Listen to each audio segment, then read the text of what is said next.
GST को पूरे देश के लिए एक इनडायरेक्ट टैक्स के रूप में माना जाता है, जो भारत को वन यूनिफाइड कॉमन मार्केट बना देगा। यह एक ऐसा टैक्स है जो सेल, मैन्युफैक्चरिंग और गुड्स एंड सर्विसेज के उपयोग पर लगाया गया है।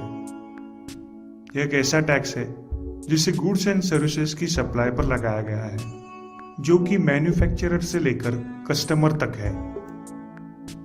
प्रत्येक चरण में भुगतान किए जाने वाले इनपुट टैक्स का श्रेय वैल्यू एडिशन के बाद के चरण में उपलब्ध होगा, जो जीएसटी को अनिवार्य रूप से केवल प्रत्येक चरण पर वैल्यू एडिशन पर कर देगा। अंतिम उपभोक्ता केवल पिछले डीलर द्वारा वसूल किए गए कर को बेयर करेंगे और सभी पिछले चरणों का लाभ मिलेगा। इन जीएसटी राष्ट्रीय और राज्य स्तर पर प्रोडक्ट्स के लिए समान दरों पर शुल्क लिया जाता है और यह केंद्र और राज्यों द्वारा अलग अलग लगाए गए सभी वर्तमान इनडायरेक्ट टैक्स की जगह लेता है। जीएसटी एक डेस्टिनेशन बेस्ड टैक्स है, जिसका मतलब है सप्लाई के स्थान पर कर का भुगतान किया जाता है।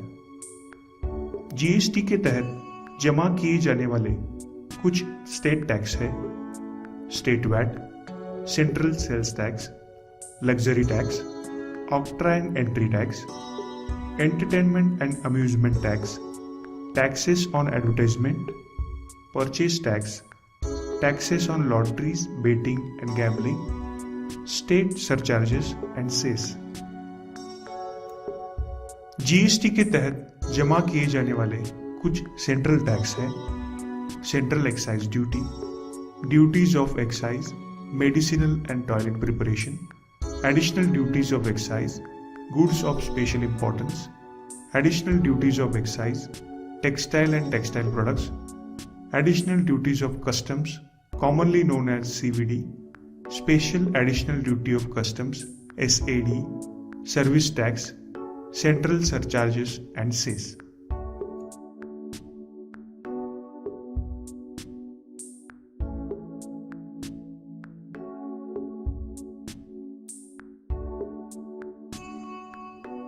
जीएसटी के लाभ: करों के व्यापक प्रभाव को समाप्त करना, टैक्स की दर अपेक्षाकृत कम होगी, कर चोरी को कम करना, and to increase the revenue and GDP by widening the tax base. Input tax credit का सीमलेस फ्लो होगा, गुड्स और सर्विसेज की कीमत कम होगी, कुशल सप्लाई चेन मैनेजमेंट होगा। यह असंगठित क्षेत्र से संगठित क्षेत्र में बदलाव को बढ़ावा देगा। यह 17 इनडायरेक्ट टैक्स को समाप्त करेगा और इसलिए कंप्लायंस कॉस्ट गिर जाएगी।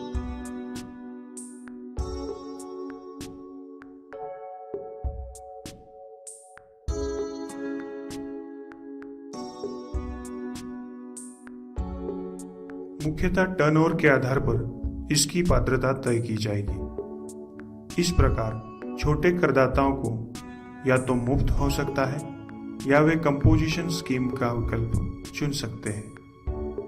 मध्यम और बड़े करदाताओं को जीएसटी रिटर्न दाखिल करना होगा।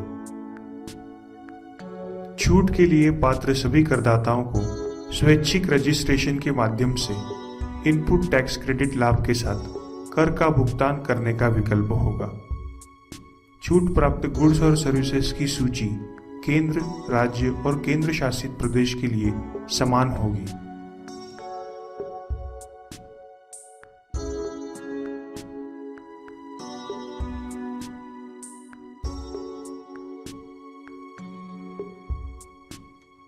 मिड साइज और बड़े करदाताओं के लिए टैक्स साइकिल अलग अलग है। सबसे पहले सेलर सभी सेल रिकॉर्डिंग करने के बाद GSTR 1 फाइल करता है। फिर बायर GST 2A में सेल की समीक्षा करता है। बायर तब स्वीकार करेगा कि सेल वैलिड है या नहीं और फिर वह GSTR 2 फाइल करता है। यदि बायर पहले फाइल की गई सेल को मॉडिफाई करता है तो सेलर GSTR 1A में ऐसे मॉडिफिकेशंस को देख सकता है और उसे अप्रूव और डिसअप्रूव कर सकता है। और अंत में बायर और साथ ही सेलर दोनों की मंजूरी मिलती है और जीएसटीआर 3 करों के भुगतान से उत्पन्न होती है।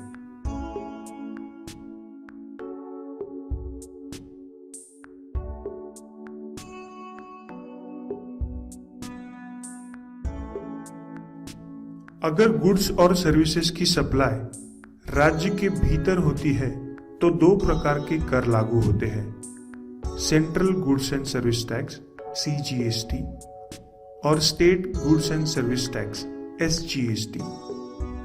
यदि राज्यों में सप्लाई की जाती है तो integrated goods and service tax IGST लागू होता है।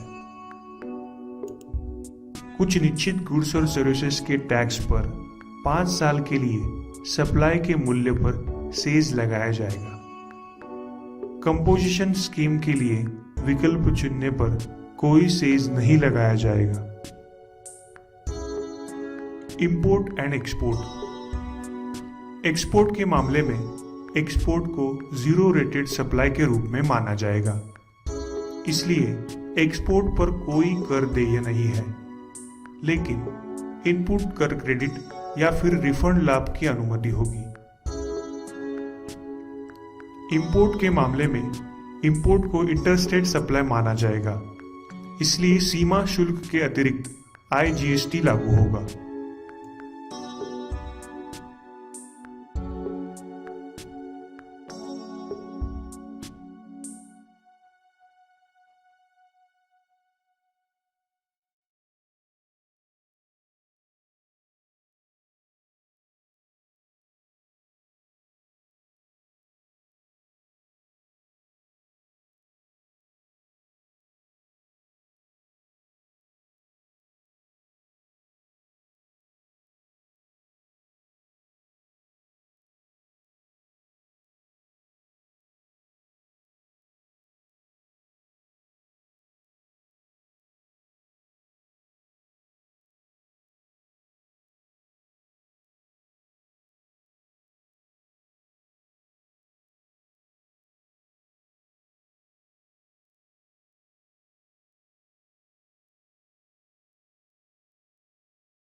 जीएसटी रजिस्ट्रेशन प्रक्रिया जीएसटी का एक हिस्सा बनने के लिए एक महत्वपूर्ण कार्य है।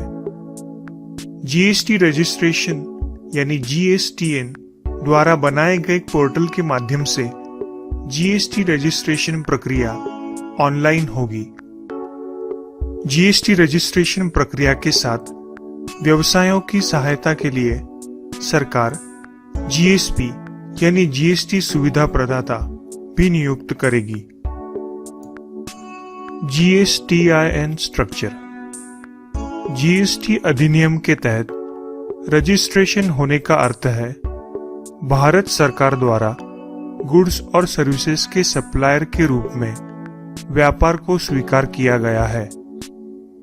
केवल रजिस्टर्ड व्यवसाय को इनपुट टैक्स क्रेडिट का दावा करने की अनुमति है।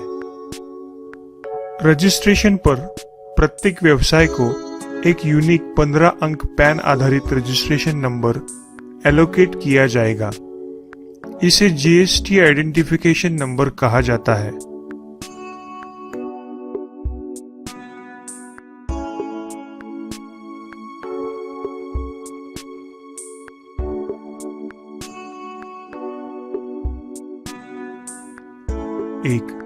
एक बिजनेस एंटिटी जो वर्तमान में किसी मौजूदा कर व्यवस्था के तहत रजिस्टर्ड है, जैसे central excise duty, service tax, state VAT, central sales tax. 2.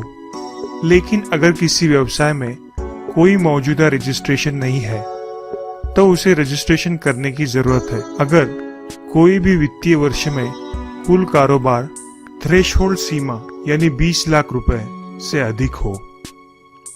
3.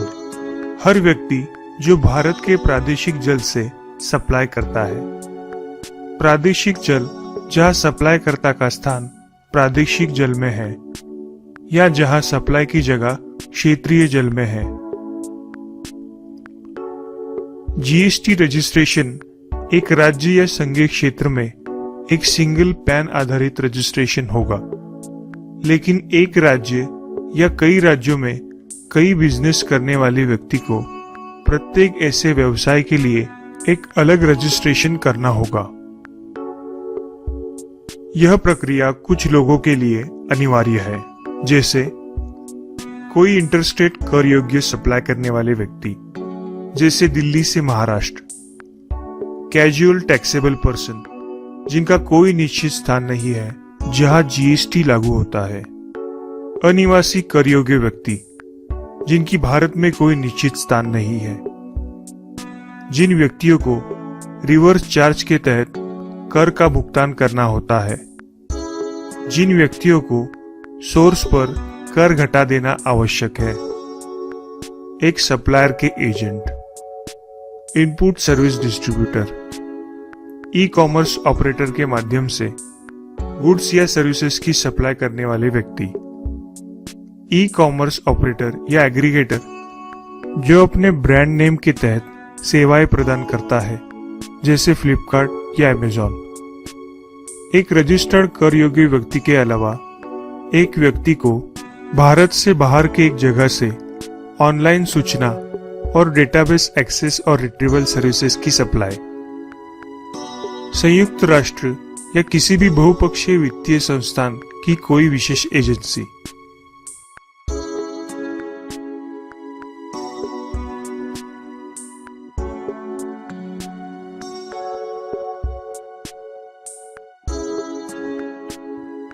In this section, we will discuss registration process for existing dealers and new dealers. Registration for existing dealers. Existing dealers जो पहले से ही मौजूदा indirect tax system के तहत registered है, जैसे VAT, central excise और service tax, GST में स्थानांतरित हो जाएंगे और उन्हें प्रोविजनल रजिस्ट्रेशन दिया जाएगा। आवश्यक दस्तावेजों को जमा करने पर फाइनल रजिस्ट्रेशन प्रदान किया जाएगा। यह तब लागू होता है जब डीलर द्वारा प्रस्तुत डिटेल्स संतोषजनक होते हैं और रजिस्ट्रेशन पहले प्रयास में सफल होता है। सबसे पहले मौजूदा कानून के तहत रजिस्टर्ड सभी डीलर्स को कॉमन पोर्टल में अपना पैन, मोबाइल नंबर और ईमेल आईडी जमा करनी होगी। इसके बाद दर्ज किए गए डिटेल्स का वेरिफिकेशन किया जाता है। इनरोलमेंट होने पर डीलर को फॉर्म जीएसटी REG 25 में provisional certificate of registration allocate किया जाएगा। 3 महीनों के भीतर डीलर्स को जीएसटी पोर्टल में फॉर्म जीएसटी REG 24 जानकारी और दस्तावेजों के साथ जमा करने की आवश्यकता है। अगर उपलब्ध कराई गई जानकारी पूर्ण और संतोषजनक है तो फाइनल रजिस्ट्रेशन प्रमाण पत्र फॉर्म जीएसटी REG 06 में जारी किया जाएगा। अगर किसी डीलर ने मौजूदा कानून में सिंगल पैन के आधार पर मल्टीपल रजिस्ट्रेशन प्राप्त किए हैं तो उसे अभी केवल एक प्रोविजनल रजिस्ट्रेशन दिया जाएगा। सर्विस टैक्स के तहत सेंट्रल रजिस्ट्रेशन के मामले में एक व्यापारी को राज्य या केंद्र शासित प्रदेश में एक प्रोविजनल रजिस्ट्रेशन दिया जाएगा जिसमें वह पहले रजिस्टर्ड था। रजिस्टर्ड डीलर्स जिन्हें जीएसटी के तहत रजिस्ट्रेशन करने की आवश्यकता नहीं है, उन्हें जीएसटी REG 28 फॉर्म जमा कर जारी किए गए प्रोविजनल रजिस्ट्रेशन को रद्द करने का विकल्प है।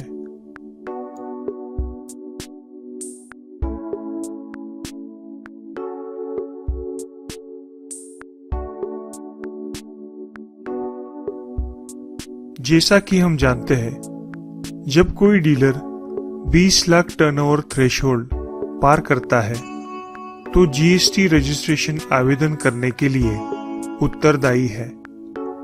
हालांकि अगर कुल कारोबार निर्धारित सीमा के भीतर है तो कानून जीएसटी के तहत स्वैच्छिक रजिस्ट्रेशन का विकल्प प्रदान करता है। सबसे पहले आवेदक को जीएसटीएन पोर्टल पर फॉर्म जीएसटी REG 1 के भाग ए में अपना पैन, मोबाइल नंबर और ईमेल एड्रेस जमा करना होगा। तब पैन को जीएसटीएन पोर्टल पर वेरीफाई किया जाता है, जबकि मोबाइल नंबर और ईमेल एड्रेस को एक OTP यानी वन टाइम पासवर्ड के माध्यम से वेरीफाई होता है। फॉर्म जीएसटी REG 02 में आवेदक को एक रसीद जारी की जाएगी। आवेदक को part B of form GST REG 1 को भरने और एप्लीकेशन रेफरेंस नंबर को स्पेसिफाई करने की जरूरत है। आवश्यक दस्तावेजों को अटैच करने के बाद फॉर्म जमा किया जा सकता है। ऑथेंटिकेशन DAC या हस्ताक्षर के माध्यम से हस्ताक्षर द्वारा किया जाएगा। यदि कोई अतिरिक्त जानकारी आवश्यक है तो फॉर्म जीएसटी REG 200 जारी किया जाएगा। फॉर्म जीएसटी REG 03 की प्राप्ति की तारीख से 7 दिनों के भीतर आवश्यक जानकारी के साथ आवेदक को फॉर्म जीएसटी REG 4 में जवाब देना होगा। यदि आवेदक ने फॉर्म जीएसटी REG 101 या फॉर्म जीएसटी REG 4 के माध्यम से सभी आवश्यक जानकारी प्रदान की है तो व्यापार के प्रिंसिपल प्लेस और साथ ही बिजनेस के प्रत्येक अतिरिक्त स्थान के लिए जीएसटी REG 06 में रजिस्ट्रेशन सर्टिफिकेट जारी किया जाएगा। अगर प्रस्तुत विवरण संतोषजनक नहीं है तो registration application form GST REG 5 के जरिए अस्वीकार कर दिया जाएगा। जो आवेदक को TDS काटना या TCS जमा करना आवश्यक है, फिर भी रजिस्ट्रेशन के प्रयोजन के लिए फॉर्म जीएसटी REG 7 में एक आवेदन को प्रस्तुत करेंगे।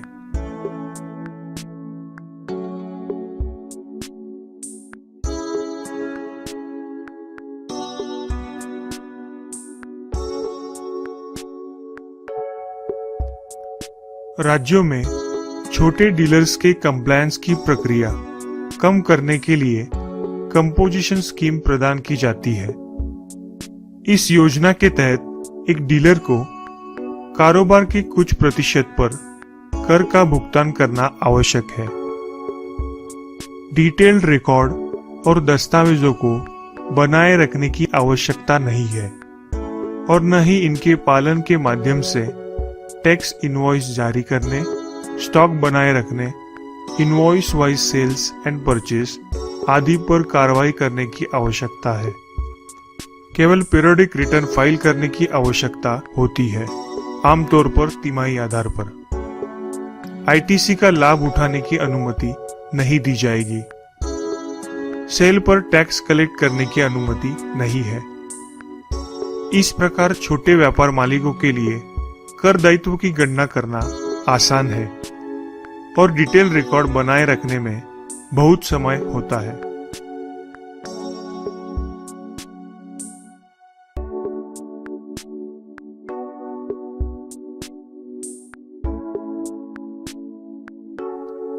Amendment of registration. रजिस्ट्रेशन के समय में प्रस्तुत डिटेल्स में कोई भी चेंजेस करने की तारीख से 15 दिनों के भीतर प्रिस्क्राइब्ड फॉर्म में जमा किया जाना चाहिए।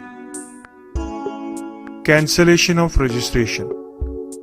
अगर रजिस्टर्ड कर योग्य व्यक्ति को जीएसटी के तहत रजिस्ट्रेशन करने की आवश्यकता नहीं है तो वह आवश्यकता के अनुसार क्लोजिंग स्टॉक डिटेल्स और अन्य रिलेवेंट इंफॉर्मेशन के साथ निर्धारित फॉर्म जमा करके रजिस्ट्रेशन रद्द करने के लिए आवेदन कर सकता है। Revocation of registration. अगर किसी अधिकारी द्वारा रजिस्ट्रेशन रद्द कर दिया जाता है तो एक कर योग्य व्यक्ति रद्द करने की तारीख से 30 दिनों के अंदर निर्धारित फॉर्म जमा करके निरसन के लिए आवेदन कर सकता है।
वेलकम फ्रेंड्स, आज हम देखेंगे टैली स्टार्ट कैसे करना है। टैली स्टार्ट करने के बाद हम सीखेंगे कंपनी कैसे क्रिएट करना है टैली में। So friends, how to start tally.erp9 on desktop. By double clicking the tally icon you will see the screen of company info. So friends, हमें डेस्कटॉप पर आना है। डेस्कटॉप पर आने के बाद आपको टैली का आइकॉन दिखेगा डेस्कटॉप पर, जिसे आपको डबल क्लिक करना है या फिर एक सिंगल क्लिक देकर आप कीबोर्ड से एंटर की भी प्रेस कर सकते हो। इससे आपका टैली का जो सॉफ्टवेयर है वो ओपन होगा और कंपनी इन्फो का स्क्रीन आपको डिस्प्ले होगा। इसलिए अभी हमें डेस्कटॉप पर जाना होगा। डेस्कटॉप पर आने के बाद जैसे कि आप देख सकते हो टैली आइकॉन tally.erp9 ये आइकॉन आपको डिस्प्ले होगा। टैली आइकॉन को आपको डबल क्लिक करना है। फ्रेंड्स, टैली आइकॉन को डबल क्लिक करने के बाद आपको कंपनी इन्फो का स्क्रीन डिस्प्ले होगा। जैसे कि आप देख सकते हो कंपनी इन्फो का स्क्रीन यहाँ पे डिस्प्ले हुआ है। अब हम कंपनी क्रिएट करेंगे। Friends, how to create a company. Company creation के लिए सबसे पहले हमें कंपनी का सिनेरियो जानना होगा, यानी कि क्या है ये कंपनी, किस लिए हमने ये कंपनी जो है ये फॉर्म किया है, इसका बैकग्राउंड क्या है, इसका सिनेरियो क्या है, ये हमें देखना है। फ्रेंड्स, श्रीराम इलेक्ट्रॉनिक्स नाम का एक कंपनी है who is a wholesaler and retailer of electronic goods based in Mumbai, Maharashtra. Shriram Electronics ये एक होलसेलर है एज वेल एज रिटेलर है ऑफ इलेक्ट्रॉनिक गुड्स, जो कि मुंबई महाराष्ट्र में लोकेटेड है। अब हमारा नेक्स्ट आता है how to create a company. Friends, जैसे कि हमने सिनेरियो यानी कि कंपनी का जो सीन है वो हमने देख लिया है। अब हम क्रिएट करेंगे कंपनी। कंपनी क्रिएशन के लिए आपको जाना है कंपनी इन्फो में and then create company. Friends, हम टैली में आएंगे। जैसे कि आप देख सकते हो आप कंपनी इन्फो के स्क्रीन पर हो। कंपनी इन्फो के स्क्रीन से आपको जाना है क्रिएट कंपनी, एंटर। जैसे कि आप देख सकते हो ये जो स्क्रीन है ये कंपनी क्रिएशन का स्क्रीन है। अगर आप जानना चाहते हो तो सो फ्रेंड्स, जैसे कि आप corner left side top corner में देख सकते हो कंपनी क्रिएशन, यानी कि ये कंपनी क्रिएशन का स्क्रीन है। उसके बाद the next is directory. So friends, directory यानी कि जहां अपना जो कंपनी है उसका जो पाथ दिया है, यानी कि ई ड्राइव में tally.erp9, यानी कि जो कंपनी का जो डाटा है वो वहां पे, वो जो सिस्टम है हमारा, लैपटॉप है या कंप्यूटर है, वहां पे हमारा स्टोर होगा। सो फ्रेंड्स, आपको इसमें अगर आप चेंजेस करना चाहते हो तो आप कर सकते हो, बट अगर आपने चेंजेस करके आप भूल जाते हो तो टैली ये बाय डिफॉल्ट सेव नहीं रखेगा। So we just have to enter and skip the this field by assuming it as a default. और उसके बाद हम नेम फील्ड में आएंगे। नेम फील्ड में आपको एंटर करना है श्रीराम इलेक्ट्रॉनिक्स, यानी कि जो हमारा फर्म है। सो मेसर्स श्रीराम इलेक्ट्रॉनिक्स, ये हम एंटर करेंगे। नेम में हमने जैसे मेसर्स श्रीराम इलेक्ट्रॉनिक्स एंटर कर दिया है दोस्तों। उसके बाद हम एंटर देंगे। मेलिंग नेम आपको एज इट इज, यानी कि जो आपका इनवॉइस में जो नाम आएगा, जो नाम प्रिंट होगा, जो नाम डिस्प्ले होगा, वो आपका जो मेलिंग नेम रहेगा वो as it is messrs Shriram Electronics के ही नाम से डिस्प्ले होगा। एड्रेस हमें एंटर करना है। सो फ्रेंड्स, एड्रेस में एंटर कर रहा हूं,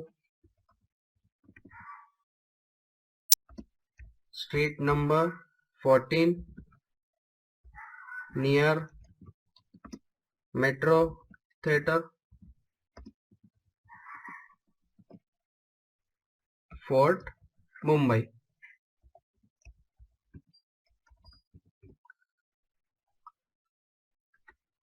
कंट्री हमें फ्रेंड्स सिलेक्ट करना है इंडिया। इंडिया इसीलिए बिकॉज श्रीराम इलेक्ट्रॉनिक्स ये मुंबई में लोकेटेड है, मुंबई में बेस्ड है, और मुंबई ये महाराष्ट्र के अंदर आता है, और महाराष्ट्र ये इंडिया के अंदर आता है, इसलिए हमें कंट्री इंडिया सिलेक्ट करना होगा।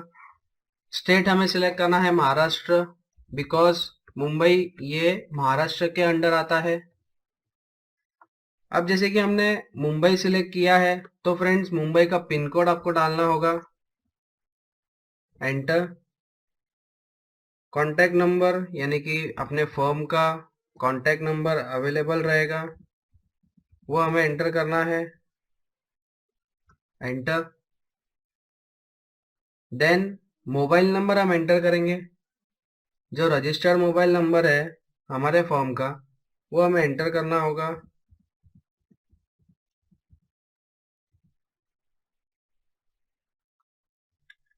फैक्स नंबर अगर आपके पास अवेलेबल है कंपनी का फैक्स नंबर तो आप वहाँ पे एंटर कर सकते हो। ईमेल, कंपनी का mail ID, registered official mail ID जो रहेगा कंपनी का वो आपको एंटर करना है। सो फ्रेंड्स, हम ईमेल हमने एंटर कर दिया है, हमारे पास अवेलेबल है। वेबसाइट अगर है आपके पास अवेलेबल तो वेबसाइट भी आप एंटर कर सकते हो।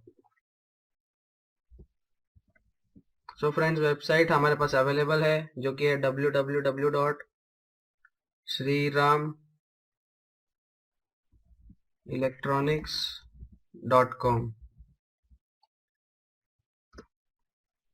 The next field is financial year beginning from। दोस्तों, ये फाइनेंशियल ईयर बिगनिंग फ्रॉम का मतलब है हमारा जो अकाउंटिंग का जो ईयर है, according to the accounting fundamental in India, 1 April to 31 March ये अकाउंटिंग फाइनेंशियल ईयर है। सो फ्रेंड्स, जो हमारा फाइनेंशियल ईयर बिगनिंग फ्रॉम रहेगा वो 1 अप्रैल से ही बिगनिंग होगा, यानी कि स्टार्टिंग हमारा 1 अप्रैल से ही होगा, इसलिए हमें चेंजेस करने की जरूरत नहीं है। सो हमें एंटर देना है। Books beginning from. Friends, books beginning from का मतलब है हम कब से ट्रांजैक्शंस रिकॉर्ड करेंगे, यानी कि जो स्पेसिफिक डेट रहता है एक पर्टिकुलर का, जहाँ पे हमें एक्चुअल मेंटेन करना है अकाउंट्स, वहां से आपको डेट डालना होगा। सो फ्रेंड्स, हमारा डेट सेम रहेगा, यानी कि 1 अप्रैल से ही हम एक्चुअल अकाउंटिंग करने वाले हैं, इसलिए हमें चेंज करने की जरूरत नहीं है। अगर आपको चेंज करना है तो आप कर सकते हो, बट हम एज इट इज रिकॉर्ड करेंगे।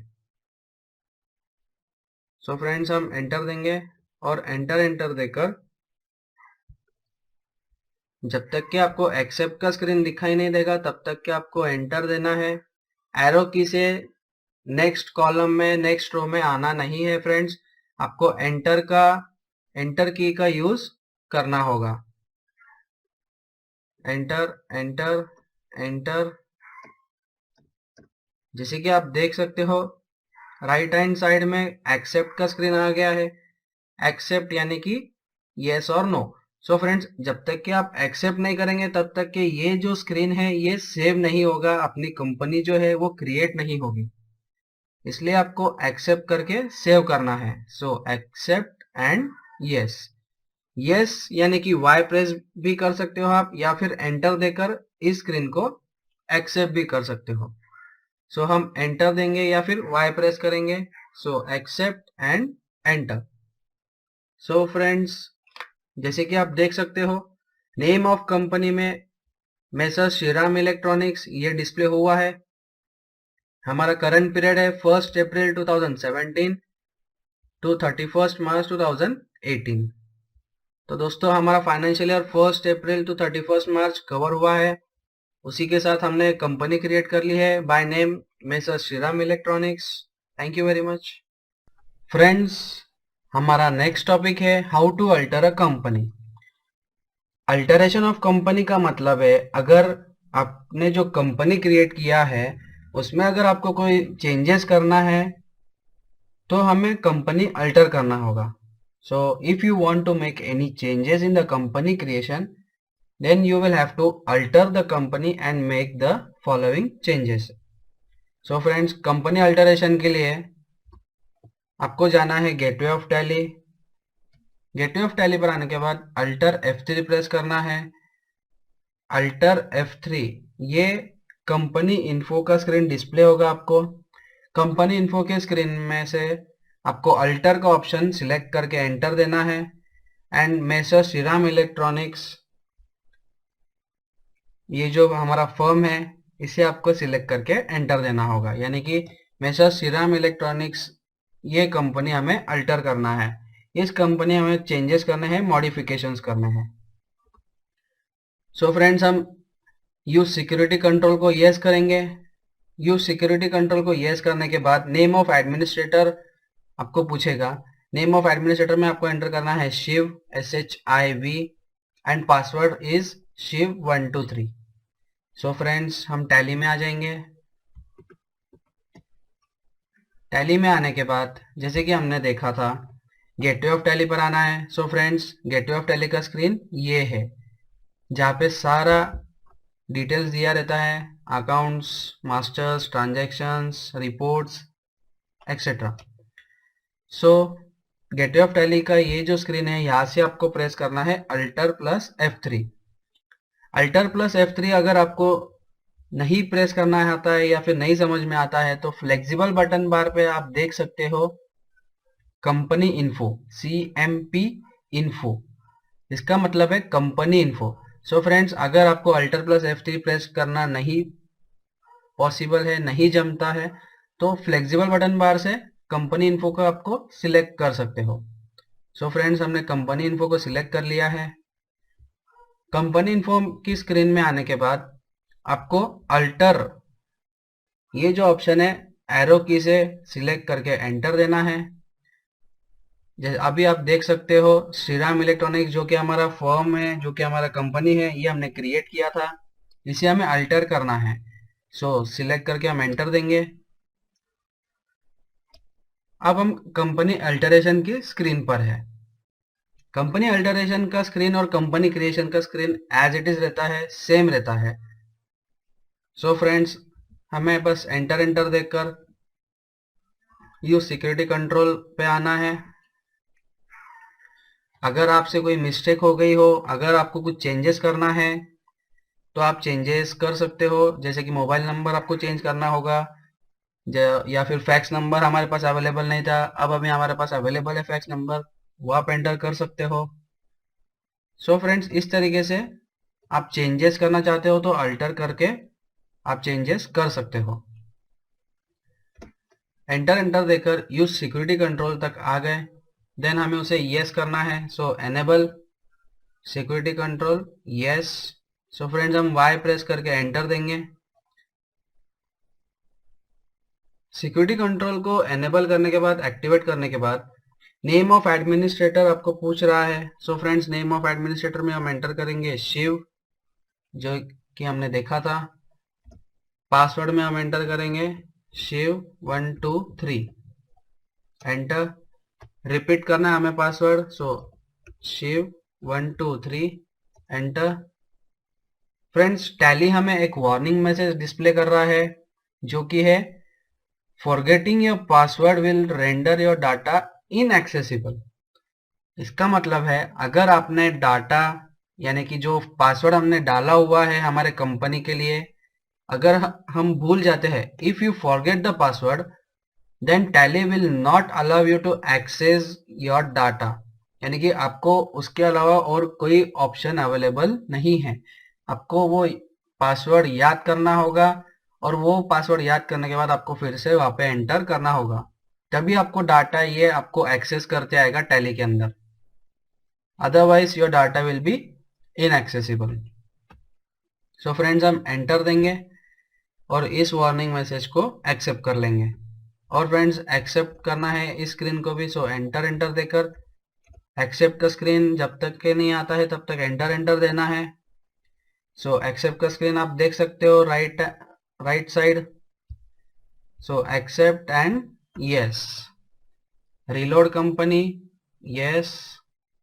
सो फ्रेंड्स, जैसे कि आप देख सकते हो, नेम ऑफ यूजर, यानी कि हमने जो एडमिनिस्ट्रेटर में डाला हुआ था वो हमें एंटर करना है, जो कि है Shiv, and password is Shiv 123, enter.